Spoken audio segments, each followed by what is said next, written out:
Shalom teman-teman, kali ini kita akan diberkati firman Tuhan yang akan disampaikan oleh Bapak Yusuf. Kiranya menjadi berkat bagi kita semua. Selamat mendengarkan, Tuhan Yesus memberkati. Shalom, pagi ini kita akan bersama-sama membaca firman Tuhan yang terambil dari kitab Yesaya pasal 51 ayat 9 sampai ayat 16 saja. Kitab Yesaya pasal 51 ayat 9 sampai ayat 16. Kita akan membacanya saling sahut bersautan. Saya akan awali ayat 9, jemaat menjawab ayat 10, dan seterusnya saling ganti bergantian sampai tiba pada ayat yang ke-16. Terjagalah, terjagalah, kenakanlah kekuatan, hai tangan Tuhan. Terjagalah seperti pada zaman purbakala, pada zaman keturunan yang dahulu kala. Bukankah engkau yang meremukkan Rahab, yang menikam naga sampai mati? Ayat 10.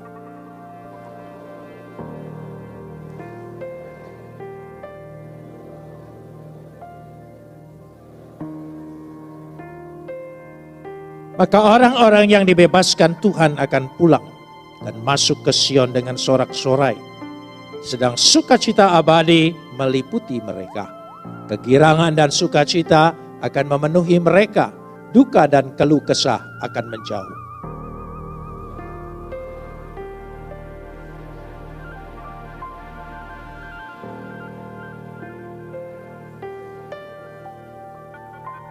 Sehingga engkau melupakan Tuhan yang menjadikan engkau, yang membentang langit dan meletakkan dasar bumi, sehingga engkau terus gentar sepanjang hari terhadap kepanasan amarah orang penganiaya. Apabila ia bersiap-siap memusnahkan, di mana gerakan kepanasan amarah penganiaya itu?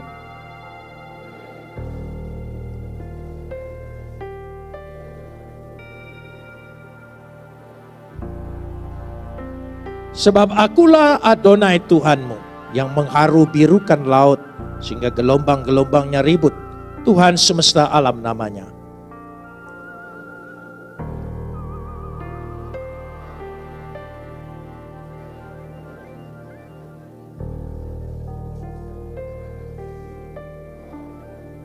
Kapot lecha Adonai Elohenu kapot lecha. Segala kemuliaan ya Adonai Tuhanku, kemuliaan bagimu. Saudara yang dikasihi Tuhan, latar belakang Yesaya 51-52 adalah ketika Yerusalem dihancurkan dan umat Tuhan dirampas, dibawa sebagai budak ke Babel. Ketika kota Yerusalem itu dihancurkan, dan kota itu memang berulang-ulang kali dalam sejarah dihancurkan. Saudara bisa bayangkan bagaimana kepercayaan dan harapan umat pada waktu itu. Bukankah itu kota Tuhan? Bukankah di situ Tuhan bertahta? Bukankah di situ Tuhan hadir?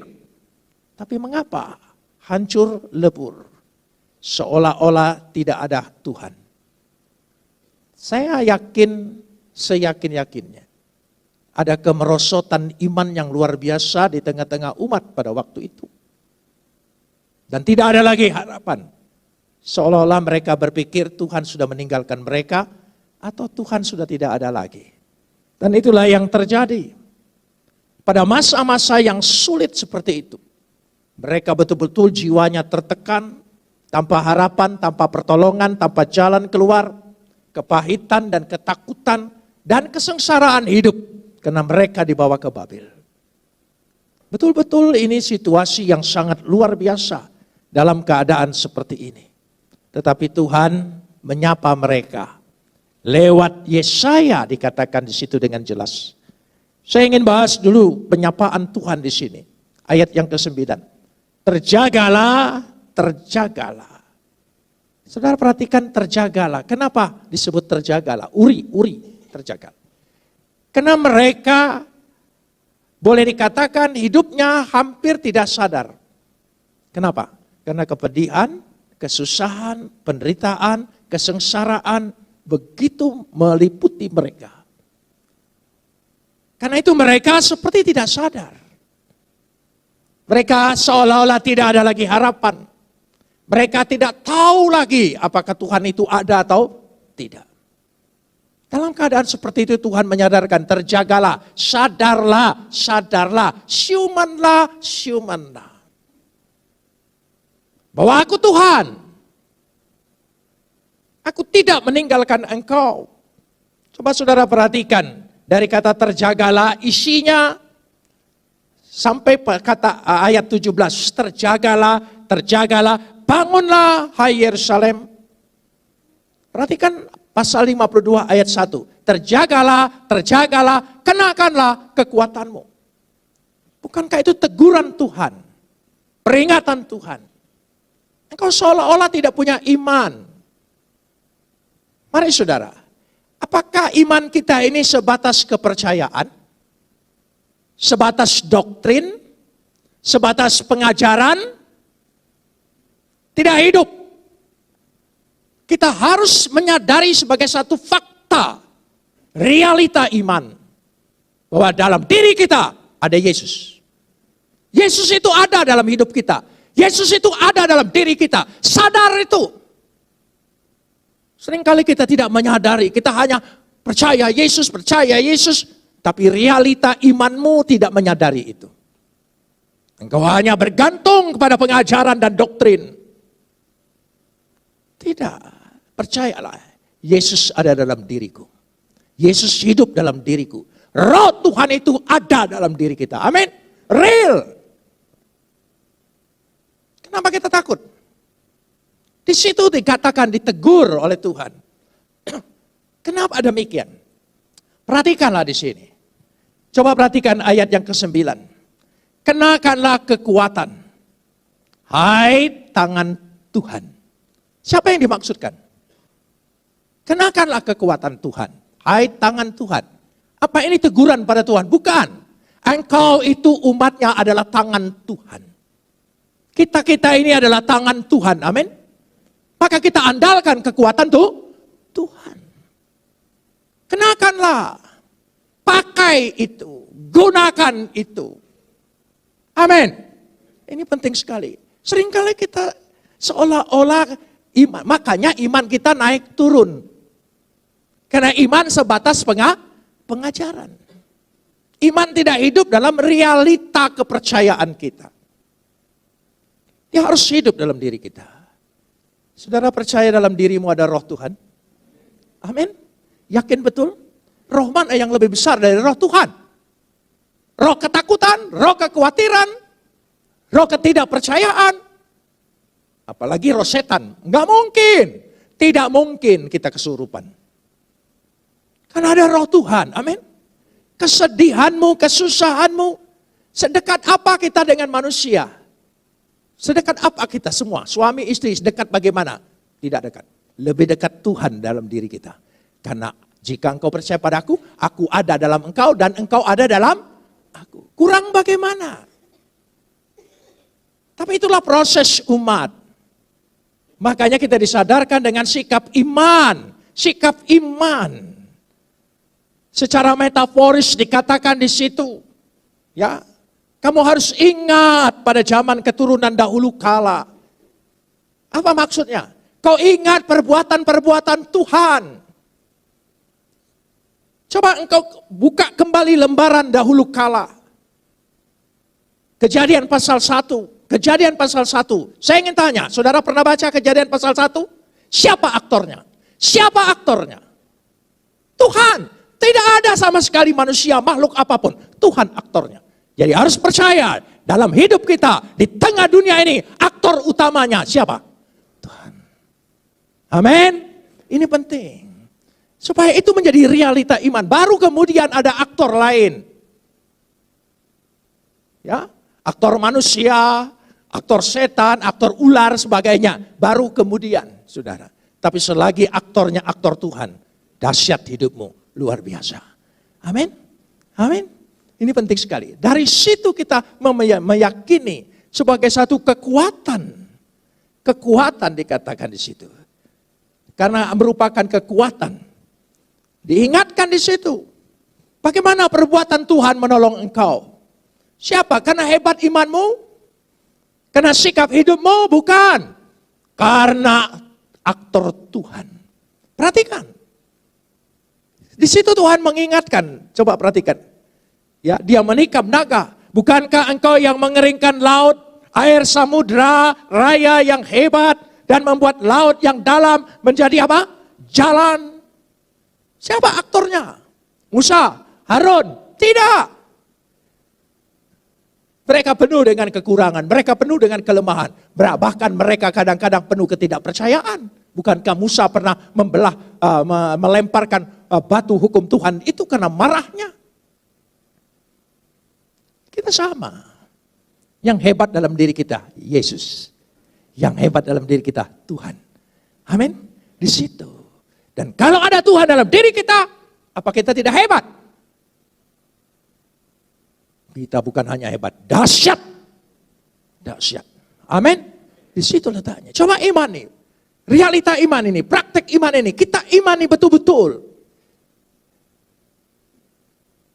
Amin. Saudara percaya ada Yesus? Yesus biarkan engkau kekeringan? Yesus biarkan engkau kekurangan? Saudara percaya dari Yesus dalam diri kita? Ada darah Yesus mengalir? Amin. Kenapa dia biarkan sakit penyakit? Tidak mungkin dia biarkan. Amin saudara. Itu bergantung dengan kepercayaan iman percaya kita. Dari situ letaknya. Mari berhenti kita berteori tentang iman. Sudah cukup beragama. Bukan, kami bukan ingin beragama. Kami ingin Yesus hidup dalam hidupku. Amin. Jangan sibuk beragama. Kita sibuk mempertahankan agama. Buat apa? Tidak usah. Itu buatan manusia.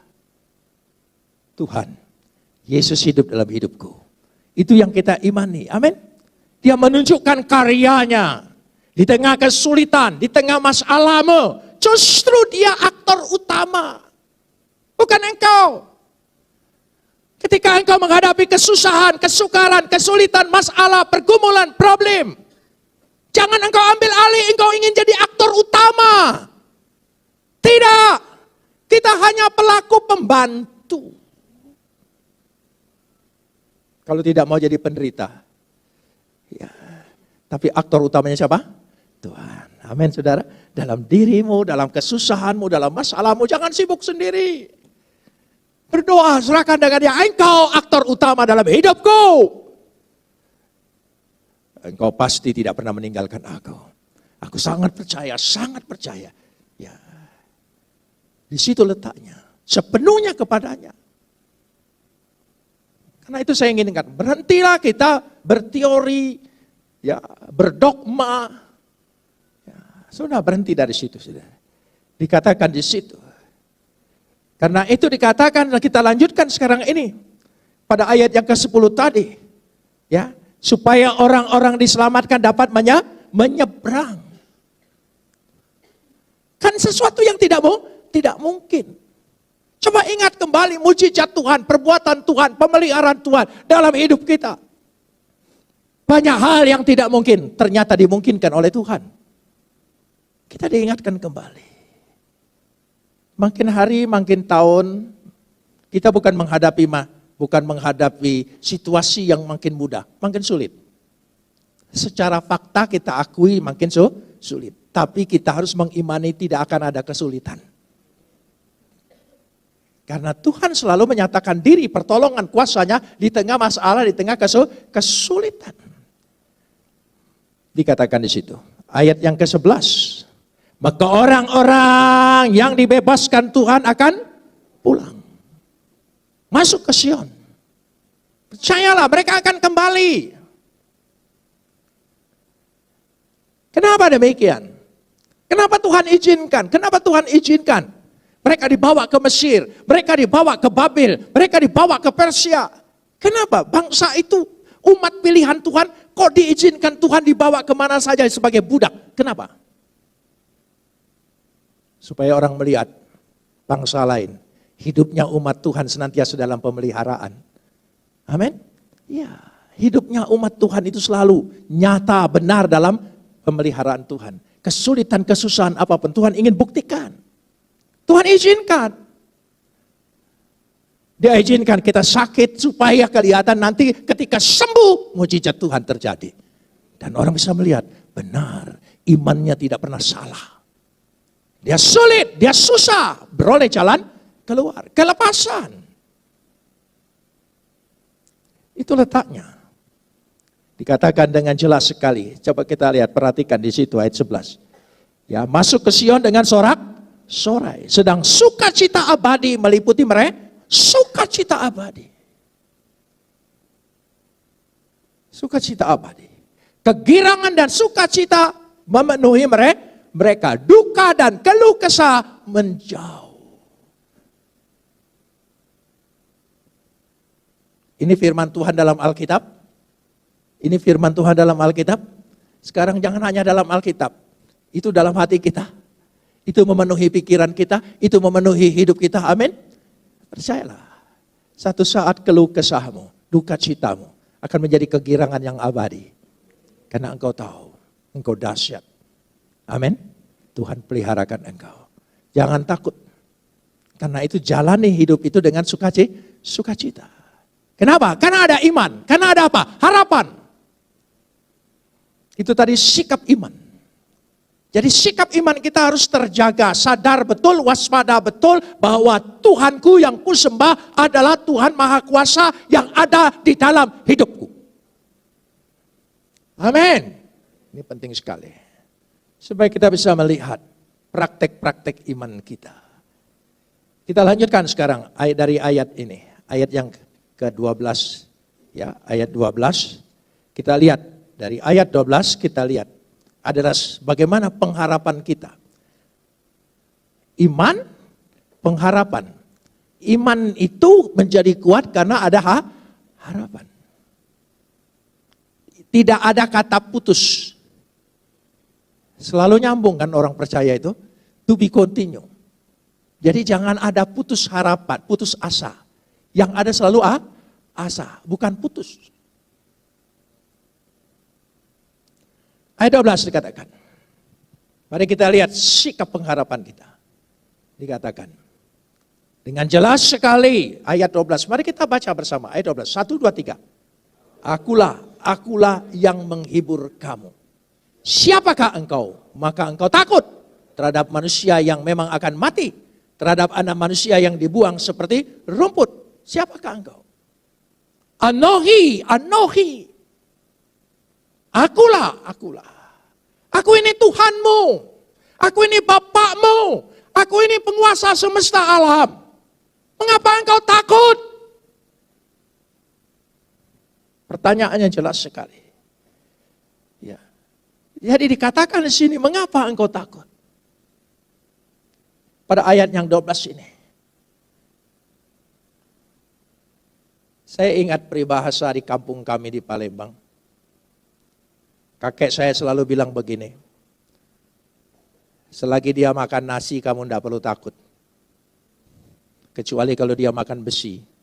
Dia bilang, oh iya betul. Orang tua dulu kalau ngajar anaknya, mental kuat semua saudara ya. Kalau sekarang lain, dia mentalnya tidak kuat lagi. Ya, lemah, jadi mental kuat. Jangan takut. Tidak perlu takut, badannya besar. Oh badannya doang, tapi tetap makan nasi. Gitu. Dari situ. Kamu dikasih akal. Ya akal. Ya badannya besar. Nanti ketika lengah, kamu lempar aja. Nah, saya ingin cerita sedikit. Ini masalah. Nanti saya akan mencoba membuat buku-buku yang memberikan pengertian dari kata-kata yang agak sulit dari Alkitab. Ketika Daud melempar Goliat, ya, kena ke mana? Itu bahasa Indonesia. Nanti akan lihat. Kena ke dahi. Terus Goliatnya jatuh ke mana? Hah? Tengkurap. Masa orang kena sini langsung tengkurap? Loh ini. Nanti akan dibahas bahasa aslinya. Itu. Lembaga Alkitab mencoba memperbaiki. Terus bikin seminar. Kan lempar mestinya jatuh kemana? Loh iya. Kenapa jatuh tengkurap? Lagi pula pahlawan gagah perkasa Palestina termasuk Goliat itu pakai ketopong besi. Bagaimana bisa kena dahi?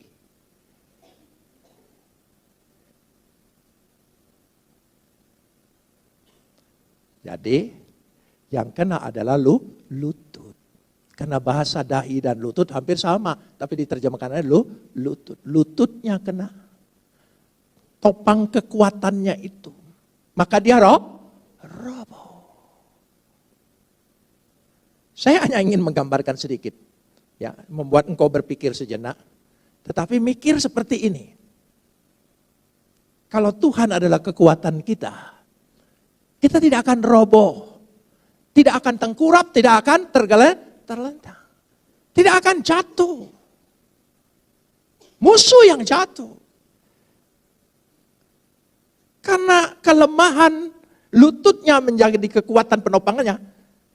Baju besi yang terlalu berat menjadi buat dia roboh. Jangan andalkan kekuatan manusia. Andalkan kekuatan Tuhan. Ya, nanti tafsirnya saya uraikan. Berdoa saja supaya cepat terbit. Ya, saya sedang pikir dulu. Sedang mau diterbitkan dulu tentang barang siapa kehilangan nyawanya, maka barang siapa sayang dengan nyawanya, dia akan kehilangan nyawanya. Itu bukan nyawa, kehidupan. Jangan terlalu sayang dengan kehidupan. Nanti engkau akan hilang kehidupanmu. Seperti itu. Nantilah. Ya, doakan terus. Supaya saudara dirangsang terus untuk mempelajari. Alkitab itu unik dan dahsyat. Tidak pernah habis-habisnya. Dikali. Tidak pernah habisnya. Ya, saya juga berpikir dulu. Kena dahinya karena ditulis itu dahi gitu saudara. Tapi ketika saya lihat, berpikir lagi dahi, masa dia jatuh tengkurap. Mau jatuh begitu harus kena dari belakang. Sementara mereka pakai ketopong. Nah, sudah sampai di sana. Nah, pikir dulu itu. Ya. Jadi akulah Tuhan. Siapa engkau maka engkau takut. Aku Tuhanmu. Aku Bapakmu. Aku ada di dalam engkau. Aku ingin tanya, kamu itu siapa? Kok kamu takut? Bisa dia mengerti? Amin? Coba lihat dulu diri kita ini siapa? Anak Tuhan, anak tiri. Kita anak Tuhan. Asli. Genetika kita, genetika Yesus. Amin? Iya.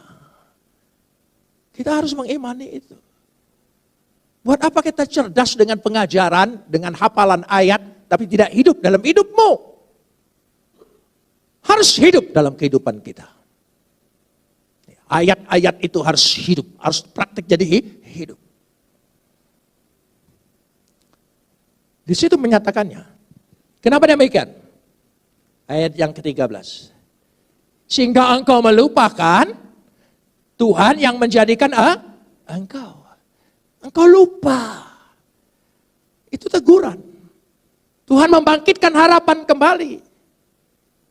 Aku yang menjadikan engkau. Aku membentangkan langit. Aku meletakkan dasar laut. Kenapa engkau terus gentar setiap hari terhadap semua masalah yang datang dalam hidupmu? Di tengah itu tiba-tiba muncul satu tokoh untuk menunjukkan harapanmu ada padanya. Ayat yang ke-14. Coba perhatikan. Tiba-tiba muncul sendiri. Seperti mercusuar. Lain sendiri. Coba tiba-tiba ada tokoh. Orang ketiga. Sebagai dinyatakan. Coba lihat ayatnya. Ayat 14. Ya, ayat 14. Ya. Dia yang dipasung terbelenggu akan segera dibebaskan. Ia tidak akan turun mati ke liang kubur. Ya, dan dia tidak akan kekurangan makanan. Pribadi Yesus yang ditonjolkan di situ. Secara metaforis waktu itu. Dia. Coba perhatikan susunan kalimat ini tiba-tiba dia. Apa Yesus itu datang ke dunia metaforis? Apa engkau makan masih lambang? Yesus itu sudah real. Dia hidup dalam hidup kita. Amin. Yesus sudah datang. Percayalah. Pribadi itu Ada Yesus dalam diri kita. Amin. Ya. Siapa aktor utama dalam hidupmu? Ya, amin. Coba imani, praktekkan. Ketika menghadapi masalah, menghadapi kesulitan, ketakutan. Ya. Jangan engkau jadi aktor utama, itu repotnya, ambil alih. Sudah Tuhan, aktor utama, Tuhan. Aku punya kesusahan, iya. Tapi aku tahu aktor utama hidupku adalah engkau. Yesus pribadimu itu. Dari situ letaknya. Coba kita lanjutkan sekarang ini. Sehingga tadi sikap iman, sikap pengharapan kita ada pada Dia. Yesus. Tumpuan kita ada pribadi Yesus. Tadinya saya mau kutip sedikit di Injil Markus. Ya. Injil Markus pasal 9, kita lihat dulu. Pasal 9 ayat 30. Markus 9 ayat 30. Ya. Sedikit-sedikit saja. 1, 2, 3 kita baca. Yesus dan murid-muridnya. Sampai di situ dulu. Coba perhatikan. Yesus dan murid-muridnya. Ayat 33. Ayat 33. Ayat 33. Kemudian tibalah Yesus dan murid-muridnya. Ya, kembali ayat 31. Ayat 31. Coba kita lihat. Sebab Yesus sedang mengajar murid-muridnya. Saudara mengerti maksudnya? Yesus itu tidak terpisah dari murid. Dia mengajar kehidupan, mengajar bagaimana menghadapi kesulitan, mengajar menghadapi gelombang, mengajar menghadapi kekurangan. Lalu Yesus bilang tebarkanlah. Dia ajar semua real kehidupan, justru bukan kemewahan. Dari kekurangan dan kelemahan kita, dia ajar. Karena itu, kita harus betul-betul menjadi murid Yesus. Amin saudara, jangan setengah-setengah. Jadi murid Yesus. Hidup sebagai murid Yesus. Hanya saya kutip segitu saja dulu. Ya. Sehingga ketika Yesus ajarkan sesuatu, mereka tidak mengerti. Mereka takut, mereka susah. Mereka gentar. Dan itulah pikiran kita. Kita lanjutkan sekarang ini. Ayat yang ke-15. Sebab apa? Ya, ayat 15. Ayat 15 dari situ. Sebab akulah Adonai Tuhanmu. Akulah Adonai Tuhanmu. Saya ingin tanya, lihat di sini. Coba kita lihat di sini. Ya, ini bahasa Indonesia coba. Sebab akulah Adonai Tuhanmu. Yang ngomong ini siapa? Tuhan. Yang ngaku ini siapa? Tuhan. Kita itu bukan kita yang ngaku kita umatnya. Tapi dia yang mengakui kita sebagai umatnya. Pengakuan dia tidak berubah. Bukan pagi sore. Sekali dia mengaku, kekal selama-lamanya. Meskipun terkadang kala kita kurang mengaku. Tapi dia ingatkan kembali. Sebab akulah Adonai Tuhanmu. Tolong sambung. Yang mengharu-birukan laut sehingga gelombang-gelombangnya ribut. Tuhan semesta alam namanya. Dia. Saudara baru pulang dari piknik, liburan. Mungkin ada yang pergi ke pantai. Lihatlah gelombang laut tidak pernah capek-capeknya. Saudara, dia yang di situ. Ayat ini pernah mengingatkan saya. Ketika saya dari Manado pergi ke Sangir. Ya. Setelah keluar Talagu Landang, ombaknya 5 meter. Naik turun. Saya bersama pendeta yang ngajak saya dari sini. Ya, pantas dia minum antimo banyak sekali. Dia tidur. Ya. Waktu keluar Manado, itu betul-betul seisi penumpang kayak orang beriman. Sepanjang jalan Tuhan pimpin, maklum orang Sangir. Ya, Kristen pinter nyanyi lagi. Orang Sangir itu mabok aja nyanyi. Mabuknya juga lagu rohani, coba lucu saudara. Loh iya, dia nyanyi. Wah saya senang, seolah-olah tenang. Tapi begitu gelombang naik, nggak ada yang nyanyi lagi. Ya, gelombang naik. Tapi saya percaya, saya juga diam juga. Ya, komat kamit berdoalah saudara ya. Loh iya, itu manusia kan seperti itu. Gitu. Tapi saya diingatkan ayat itu tiba-tiba muncul. Engkau Tuhan semesta alam, yang sanggup mengharu-birukan gelombang. Engkau ada di atas gelombang ini. Sejak itu saya tenang.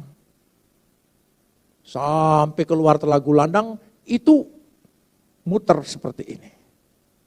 Tapi saya tenang yang kedua apa? Saya lihat nakodanya masih ngobrol-ngobrol. Masih ngomong-ngomong, oh berarti belum gawat ini. Belum gawat, saya aja yang gawat itu kita semua, saudara. Dan sudah selesai, keluar dari sana tenang, masuk kota Tahuna tenang, ya gelombang itu. Tapi saya berjanji gak mau lagi naik kapal itu. Kapal kecil yang kami naik. Gitu. Bukan kapal besar, kapal kecil. Saya dibohongin oleh pendeta, enak katanya.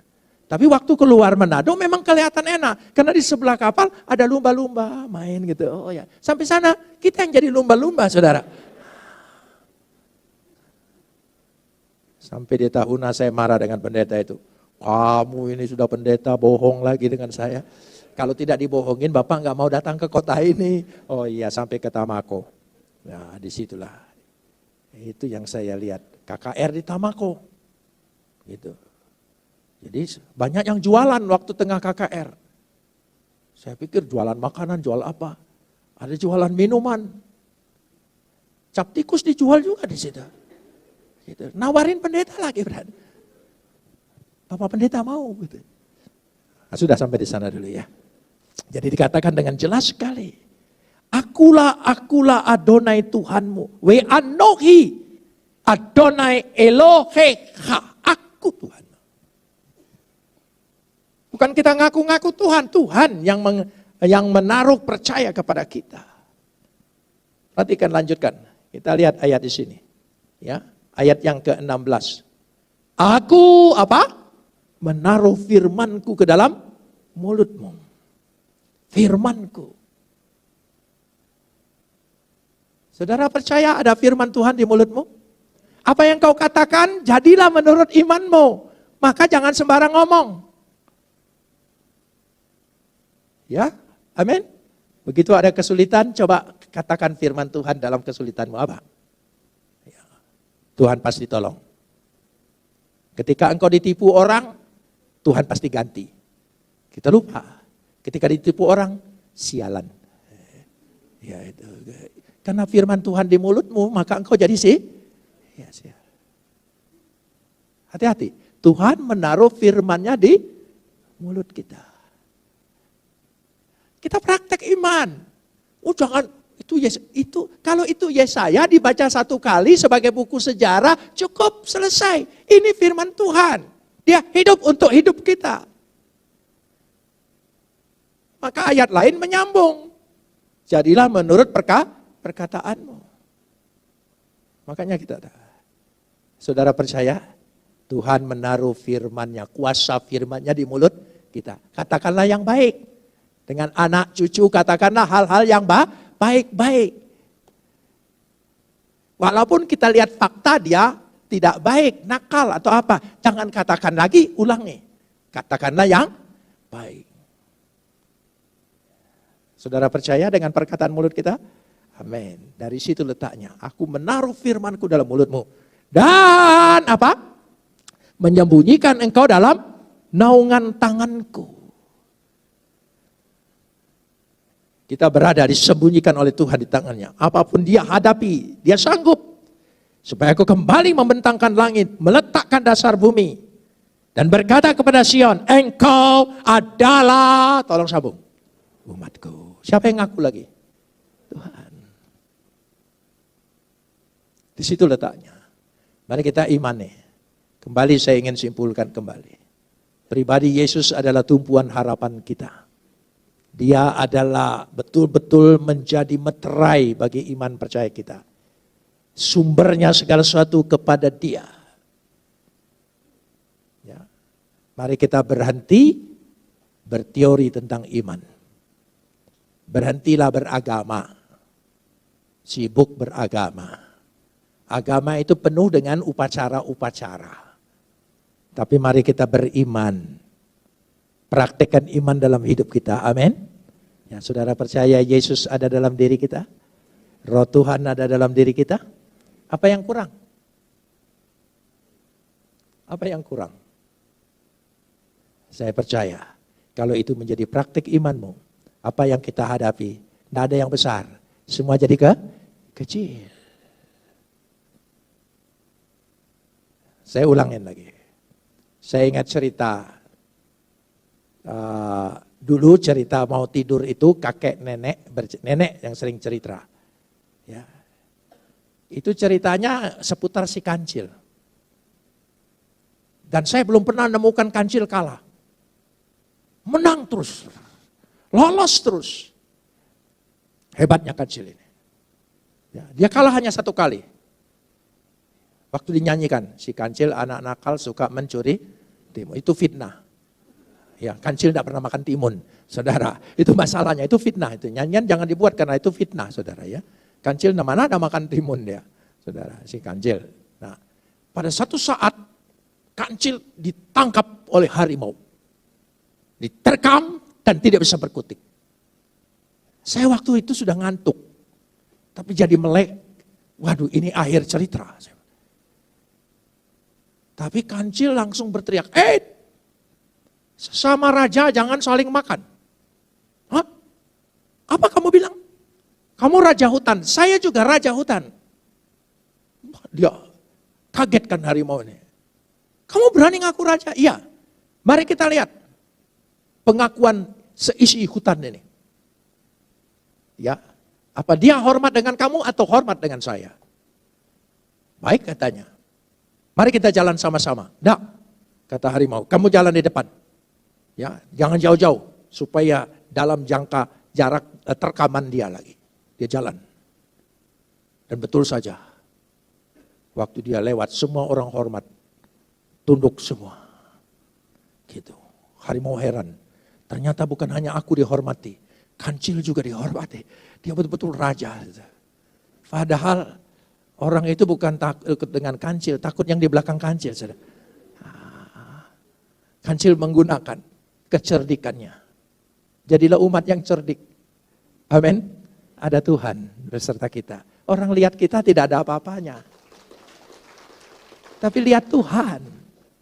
Tuhan beserta dengan kita. Bukan. Tuhan ada dalam kita. Sudah dikatakan, Tuhan ada dalam diri kita. Mari kita berdoa. Oke teman-teman. Terima kasih Tuhan Yesus memberkati. Amin.